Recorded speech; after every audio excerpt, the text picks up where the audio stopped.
یاد رکھنے کی بھی توفیق دے گا، اور اللہ اس کو پڑھنے کی بھی توفیق دے گا، اور اللہ انشاءاللہ قیامت کے دن اس کو یہ فرمائے گا کہ اے عمار، تجھے جنت دینی ہے، کتنے میل چاہیے، کتنے گز چاہیے؟ تم اس طرح کرو، یا کھڑے ہو جاؤ تو قرآن پڑھنا شروع کر دو، جہاں تم آخری آیت ختم ہوگی وہ ساری جگہ تیرے نام رجسٹری کر دوں گا میں جنت۔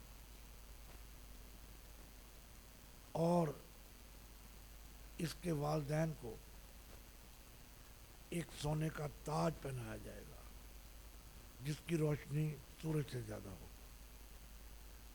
تو میں اپنے بڑے بھائی عبداللہ غالب صاحب کو، ان کو بھی مبارکباد دیتا ہوں، اس بچے کی والدہ کو بھی، اس بچے کو بھی، اور قاری صاحب کو۔ اصل چیز قاری صاحب ہے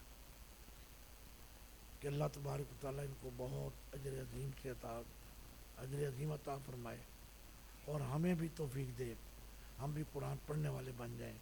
وآخر دعوانا ان الحمدللہ رب العالمین۔